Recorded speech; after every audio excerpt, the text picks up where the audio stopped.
भजनलाल शर्मा के दिल्ली दौरे को लेकर के बड़ी खबर मिल रही है। कल दिल्ली के दौरे पर सीएम भजनलाल शर्मा रहेंगे और कल सुबह 8:30 बजे जयपुर से रवाना होंगे सीएम। 8:30 रवाना होने के बाद करीब 9:15 बजे दिल्ली पहुंचने का मुख्यमंत्री का प्रस्तावित कार्यक्रम है। कई केंद्रीय मंत्रियों से उनका मुलाकात करने का कार्यक्रम है, जिसमें राजस्थान के कई अहम मुद्दों को लेकर के बातचीत होगी। बड़ी खबर इस वक्त की, कल सुबह 8:30 बजे मुख्यमंत्री दिल्ली के लिए रवाना होंगे। करीब 9:15 बजे सीएम भजनलाल दिल्ली पहुंचेंगे। दिन भर उनका दिल्ली में कार्यक्रम है, मुलाकात करने का। अलग अलग मंत्रियों से उनकी मुलाकात होनी है, संगठन में भी कई लोगों से भी मुलाकात कर सकते हैं। तो ये बड़ी जानकारी है इस वक्त की, सीएम के दिल्ली के प्रस्तावित दौरे को लेकर के बड़ी खबर इस वक्त की।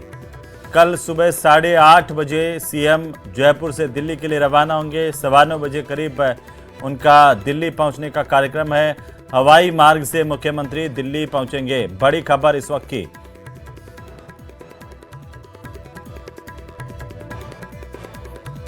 मुख्यमंत्री भजनलाल के कल प्रस्तावित कार्यक्रम को लेकर बड़ी अपडेट है। दिल्ली का दौरा है मुख्यमंत्री भजनलाल का, जहां पर सुबह 9:15 बजे के करीब उनके दिल्ली पहुंचने का कार्यक्रम प्रस्तावित है। इसके बाद कई मंत्रियों के साथ उनकी मुलाकात होनी है। कई संगठनात्मक नेताओं से भी उनकी मुलाकात हो सकती है। तो राजस्थान के विभिन्न मसलों को लेकर, विभिन्न मुद्दों को लेकर के बातचीत हो सकती है। हनुमानगढ़ पहुंचे। इस दौरान हनुमान बेनीवाल ने पत्रकारों से बातचीत की। कहा कि 29 अक्टूबर को पार्टी के स्थापना दिवस पर बीकानेर में बड़ा कार्यक्रम आयोजित होगा, जिसमें पार्टी राज्य के विकास के लिए 7 संकल्प लेगी। इस दौरान हनुमान बेनीवाल ने आरोप लगाया कि कांग्रेस और बीजेपी मिलकर राजस्थान को लूट रहे हैं। क्या कुछ कहा, जरा सुनिए। राजस्थान की कानून व्यवस्था वेंटिलेटर पर है और बीजेपी कांग्रेस दोनों ने अपराध को बढ़ावा दिया राजस्थान के अंदर। हम ये चाहते हैं कि बाहर विदेश में बैठ के जो लोग यहाँ धमकियाँ दिलवा रहे हैं या हत्या करवा रहे हैं, जैसे कुछ हमने रमेश हुल्ला ने हत्याकांड आंदोलन हम लोगों ने किया था, परिजन थक जाते हैं इन मामलों में। फिर भी हम प्रयास करेंगे कि कानून व्यवस्था सुचारू रूप से कैसे चले, अमन चैन से लोग जिए और लोगों को इस तरह का जो ये खौफ है, खौफ के साए में नहीं जीना पड़े। इसके लिए सरकार को चाहिए कि सरकार अपराधियों के खिलाफ लड़े। इंटरपोल से, दिल्ली वालों से बात करें, इंटरपोल से बात करें, जहाँ भी अपराधी बैठे हुए हैं, जिस तरह ब्रिटेन से अपराधियों को लाए, तो तमाम अपराधियों को यहाँ ला के उनकी खुली परेड कराई जाए। उनको पोस्टिंग दिया आपने, क्राइम में किसको लगाया, कितने रेंज आईजी आपने किन किन को लगाया, एसीपी का डीजी किसको लगाया आपने, उन तमाम लोगों को लगाया जिन्होंने गहलोत की गिरती हुई सरकार को बचाया था। वहीं उप मुख्यमंत्री दिया कुमारी रविवार को खाटू श्याम जी के दौरे पर रहीं। डिप्टी सीएम ने स्वदेश दर्शन योजना के तहत 52 बीघा पार्किंग में चल रहे विकास कार्यों का जायजा लिया। इस दौरान डिप्टी सीएम दिया कुमारी खाटू श्याम जी की व्यवस्थाओं और विकास कार्यों को लेकर के नाराज नजर आईं। उन्होंने अपनी नाराजगी प्रकट की, अधिकारियों को फटकार लगाई। कहा कि अभी तक के विकास कार्यों और योजनाओं का कोई औचित्य दिखाई नहीं दे रहा है। दांता रोड पर होने वाले विकास कार्य भी भविष्य के लिए उपयोगी नहीं बताए जा रहे हैं।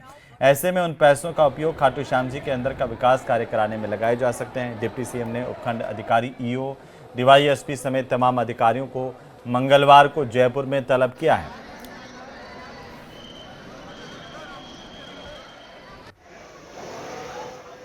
अंदर है, जो अंदर आवश्यकता है, उसके लिए हम लोग कोशिश करेंगे कि इसमें थोड़ा स्कोप ऑफ वर्क चेंज हो। और जो जहाँ एक और जगह है, एक और साइट है, वहाँ मुझे लगता है इतनी ज़्यादा ज़रूरत नहीं है जितनी कि शायद अंदर है। तो उसके लिए भी मैंने परसों एक मीटिंग भी रखी है। एक बार सबको मिलकर एक बार बात करेंगे कि क्या हो सकता है, क्योंकि अच्छा काम होना चाहिए, फ़ायदा हो। जितने सारे लोग दर्शन करने आते हैं उनको लाभ होना चाहिए ना।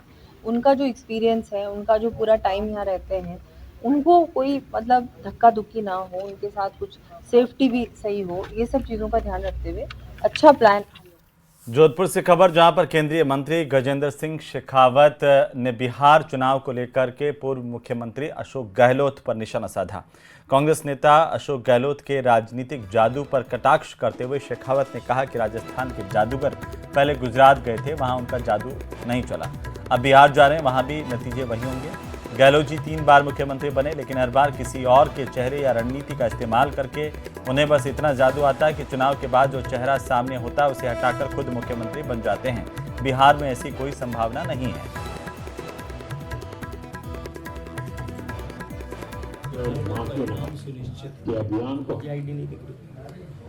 चुनाव घोषित हुआ सब उससे पहले भी परिणाम सुनिश्चित था। भारतीय जनता पार्टी के नेतृत्व में, माननीय मोदी जी के नेतृत्व में एनडीए गठबंधन प्रचंड बहुमत के साथ में बिहार में चुनाव में विजय प्राप्त करने वाला है। मुझे लगता है देश की राजनीति की समीक्षा करने वाले सब लोग इस बात को कह चुके हैं, स्वीकार कर चुके हैं। उधर अजमेर के रीजनल कॉलेज में रिटायर्ड लेक्चरर के साथ आईपीओ और स्टॉक ट्रेडिंग इन्वेस्टमेंट के नाम पर 40 लाख रुपए की ठगी का मामला सामने आया। पीड़ित ने साइबर थाने में शिकायत दी है। पुलिस मामले की जांच कर रही है। पुलिस के अनुसार हरिभाऊ उपाध्याय नगर के रहने वाले रिटायर्ड लेक्चरर के सी शर्मा ने ये जानकारी दी कि 5 पैसा कैपिटल लिमिटेड नाम की कंपनी में उन्होंने ओप्पो और स्टॉक ट्रेडिंग के माध्यम से 40 लाख रुपए के सी शर्मा ने लगाए थे। 16 ट्रांजैक्शंस के माध्यम से उन्होंने अपने बेटे और बेटी के नाम से भी ट्रेडिंग की थी, लेकिन लगातार पैसे लगाने की बात कही जा रही थी और जब पैसे विड्रॉल नहीं हो रहे थे तो उनको लगा कि उनके साथ ठगी हुई है। मामले को लेकर उन्होंने साइबर थाने में शिकायत दी है।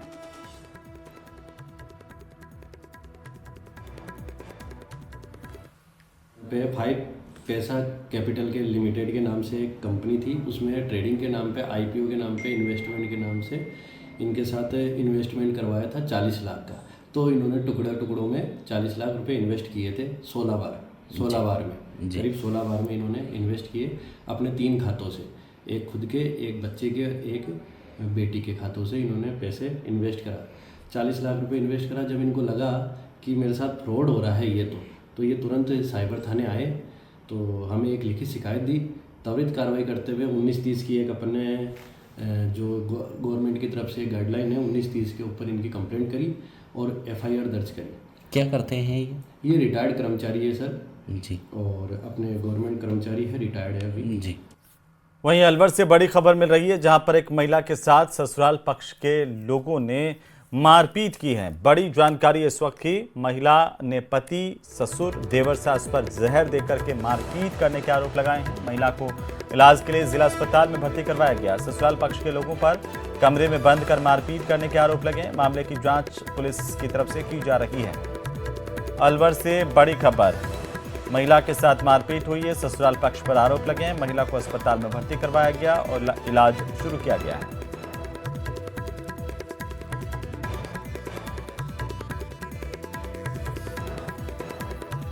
फिर मेरा हस्बैंड आया, फिर उसने भी मेरे साथ मारपीट की, डर मारा, बोला नहीं जा रहा। अच्छा, किस बात को लेकर की थी? घर में छोटी मोटी बात थी, मैं खाना बना रही थी, फिर अपने काम में फ्री हो गई थी। फिर मैं सब्जी के लिए बोल रही थी कि पकोड़े बनाने, तो बोल रहे तेरा तो काम ही यही है रोना धोना। मैं क्यों रोऊं बिना बात में, कहे तेरा भैया वो मर जाए, वो मैं तुम माँ बेटी धंधा करती हो। अच्छा, फिर उसके बाद क्या हुआ था? उसके बाद फिर मार पीट हुई। फिर मेरा देवर बोल रहा है कि तेरे तक गर्दन काट देंगे और कोई कुछ बोलेगा भी नहीं हमको। तो मैं उस वक्त चुप हो गई थी। फिर मेरा घरवाला है, मैंने उसको बताया, तो उसने बताया पूछने के बजाय बिल्कुल मुझे मारा पीटा। फिर ससुराल पक्ष वालों ने झगड़ा किया के साथ, मारा पीटी करी के साथ। और सुनने को कहा कि मुझे जहर पिलाया, दवाई पिलाई, मुझे पता नहीं कौन सी पिलाई, कहीं नहीं पिलाई। तो उन्होंने खुद ने घर में तोड़ा फोड़ी करी, हर चीज़ मकान में। फिर उसके पट रही, इसने तोड़ा फोड़ी करी, इसने जहर खाया है। बीकानेर के नौखा से खबर, जहां धुपालिया गांव की ढाणी में भीषण आग लगी और आग से 2 झोंपड़ियां जलकर के खाक हो गई। पूरी तरह से आगजनी में अनाज, नकदी, जेवरात के साथ लाखों का सामान का नुकसान हुआ है। ग्रामीणों ने पीड़ित परिवार को मुआवजा देने की मांग सरकार से, प्रशासन से की है। बहरहाल तस्वीरें देखिए, जहां पर 2 झोंपड़ों में आग लगी, जिसमें गरीब परिवार का काफी नुकसान हुआ है और सब कुछ जलकर खाक हो गया।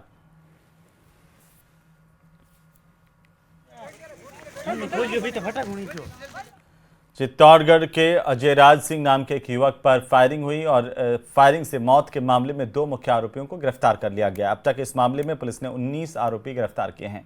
बीते 1 जून की रात में सेमलपुरा चौराहे पर होटल की छत पर अजयराज सिंह और उसके साथी होटल पर खाना खा रहे थे। तब ईश्वर सिंह नाम के बदमाश ने अपने 15 साथियों के साथ कुल 3 गाड़ियों में होटल पर पहुंचकर अजयराज सिंह और उनके साथियों पर अंधाधुंध फायरिंग करते हुए अजयराज सिंह की हत्या कर दी और 3 वाहनों में तोड़फोड़ कर पेट्रोल छिड़क करके सरेआम आग लगा दी थी। पुलिस के मुताबिक उपरोक्त दोनों मुलजिम शातिर अपराधी बताए जा रहे हैं। ईश्वर सिंह पुलिस थाना गंगरार का हिस्ट्री शीटर भी है। अब इस गुंडे ईश्वर सिंह को पुलिस ने गिरफ्तार कर लिया, इसे पूछताछ जारी है। फिलहाल इसे पैदल जो है अब वो ले जाया गया, जहां पर लंगड़ा कर चलता हुआ ये बदमाश कैमरे में कैद हुआ है। करौली के धार्मिक स्थल मेहंदीपुर बालाजी में 3 नाबालिग लड़कियों के अचानक से लापता होने से इलाके में हड़कंप मचा हुआ। ये लड़कियां मंदिर क्षेत्र में श्रद्धालुओं को कहा जा रहा है कि तिलक लगा करके अपनी आजीविका चलाती थीं और तीनों ही नाबालिग बताई जा रही हैं। पुलिस ने बालाजी इलाके के सैकड़ों सीसीटीवी फुटेज खंगालने शुरू कर दिए हैं। एक फुटेज में तीनों लड़कियां मुख्य बाजार में पैदल चलती दिखाई दे रही हैं, लेकिन इसके बाद उनका कोई सुराग नहीं लग पाया। टोडा भीम के डीएसपी मुरारी लाल मीणा ने जानकारी दी है कि नाबालिगों की तलाश के लिए पुलिस की विशेष टीम का गठन किया गया है और पुलिस की तफ्तीश जारी है।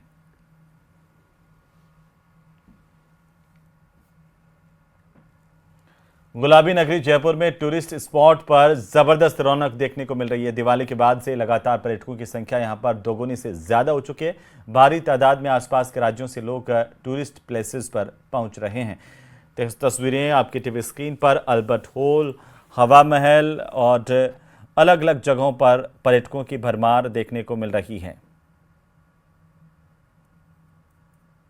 तरह से देखा जाए तो शुरुआत के साथ में ही राजस्थान में पर्यटन सीजन ने एक अलग ही नया नज़ारा दिखाया है। इस बार का शगुन इतना अच्छा है कि हर जो भी पर्यटन स्थल है, स्मारक है, टूरिस्ट स्पॉट है, वो हाउसफुल नजर आ रहा है। आप देख सकते हैं कि जयपुर के अंदर जो सेंट्रल म्यूजियम हॉल है, यहाँ का खास तौर पर अल्बर्ट हॉल, यहाँ पर पर्यटकों की काफी अच्छी आमद हो रही है। पिछले कुछ दिनों से अगर देखा जाए तो 2,500 से 3,000 के मुकाबले 5,000 से 6,000 पर्यटक रोजाना यहाँ पर आ रहा है। ये जो पर्यटन सीजन है अक्टूबर में शुरू हो जाता है। इस बार दिवाली से अच्छी शुरुआत हुई। शगुन ऐसा है कि आसपास के राज्यों में छुट्टी का माहौल होने की वजह से गुजरात के, यूपी के, दूसरे राज्यों के पर्यटक काफी तादाद में आ रहे हैं और पर्यटन के लिए जयपुर का आनंद ले रहे हैं। आप देख सकते हैं कि यहाँ परिवार मौजूद है, काफी अच्छे पल बिता रहा है, काफी अच्छे नज़ारों का आनंद ले रहा है। जानकारी लेने की कोशिश करते हैं, बातचीत करने की, किस तरह से देखते हैं जयपुर को, पर्यटन के लिए इसे क्यों चुना? नहीं, जयपुर राजस्थान में काफी बेस्ट है और टूरिस्ट के लिए भी काफी अच्छा है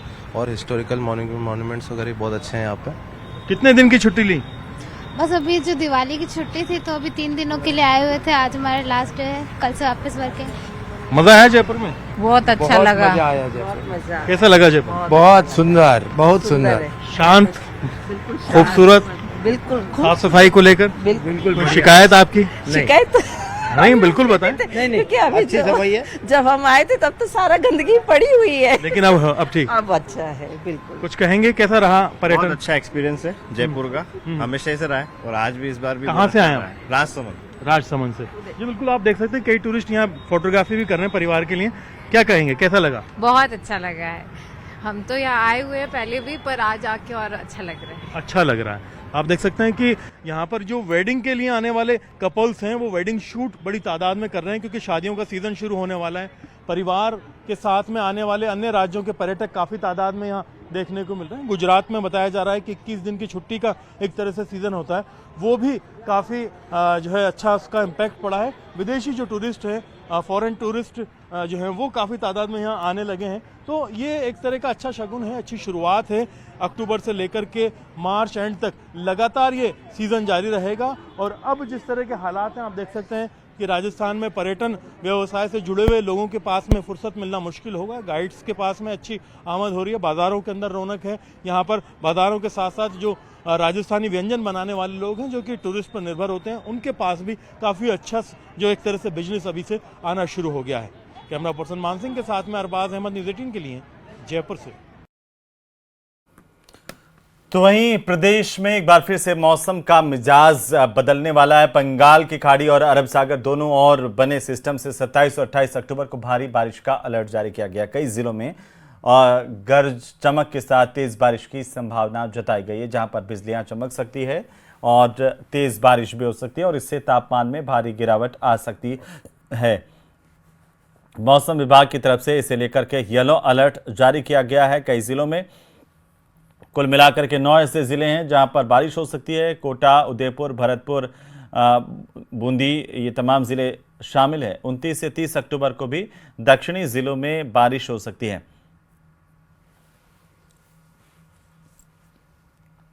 मौसम विभाग ने चेतावनी जारी की है कि राजस्थान में कोटा और उदयपुर संभाग के साथ साथ प्रदेश के कई हिस्सों में भारी से अति भारी बारिश दर्ज की जा सकती है।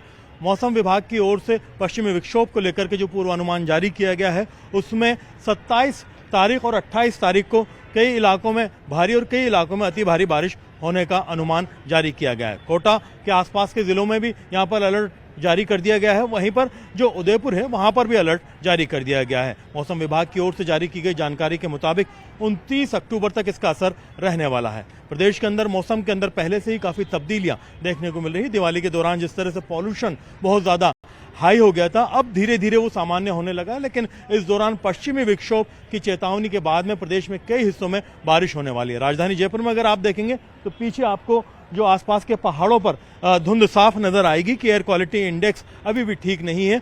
जो आबो हवा है वो साफ सुथरी होने में वक्त लगेगा। जिस तरह से बरसात का पूर्वानुमान जारी किया गया उसके मुताबिक जब बारिश होगी तो इससे काफी हद तक पॉल्यूशन में भी कमी आएगी, लेकिन दूसरी चेतावनी इस बात की है कि जैसे ही बारिश होगी आसपास का मौसम बदलेगा, उसके ठीक बाद ही जो ठंड है वो काफी तेजी से दस्तक देगी। प्रदेश के ज्यादातर हिस्सों में अभी तक अगर देखा जाए तो मिनिमम 12 से 15 डिग्री सेल्सियस तक न्यूनतम जो तापमान है वो दर्ज किया जा चुका है। फिलहाल जो मौसम विभाग की ओर से अलर्ट जारी किया गया है इसमें एहतियात बरतने की जरूरत है। कोटा और उदयपुर संभाग के साथ साथ आसपास के क्षेत्रों में निगरानी करने की जरूरत है ताकि जो संबंधित प्रशासनिक अधिकारी हैं वो एहतियात बरत सकें, लोगों को किसी भी तरीके के नुकसान से बचा सकें। कैमरा पर्सन मान सिंह के साथ में अरबाज अहमद, न्यूज़ 18 के लिए जयपुर से बड़ी खबर मिल रही है जहां पर ट्रैक्टर ट्रॉली और कार के बीच भीषण टक्कर हुई है। हादसे में 2 युवक गंभीर रूप से घायल हो गए हैं। ये कार बुरी तरह से क्षतिग्रस्त हुई है। घायल को इलाज के लिए जालोर रेफर किया गया। बड़ी खबर इस वक्त की, घायलों को एम्बुलेंस से बागोड़ा सरकारी अस्पताल में भर्ती करवाया गया। प्राथमिक उपचार के बाद घायलों को जालोर रेफर किया गया है। बागोड़ा कालेटी निवासी ये बताए जा रहे हैं घायल। बड़ी खबर इस वक्त की, एक्सीडेंट हुआ है, 2 युवक गंभीर रूप से घायल हुए हैं। तस्वीरें सबसे पहले सबसे तेज न्यूज़ 18 राजस्थान पर इस सड़क हादसे के बाद की पहली तस्वीरें देखिए किस तरीके से सड़क पर ये 2 वाहनों की आपस में टक्कर हुई। 2 लोग गंभीर रूप से घायल हुए हैं जिन्हें अस्पताल ले जाया गया। ट्रैक्टर ट्रॉली और कार के बीच में टक्कर हुई थी। कार पूरी तरह से क्षतिग्रस्त हो गई है। ट्रैक्टर ट्रॉली को भी नुकसान पहुंचा है।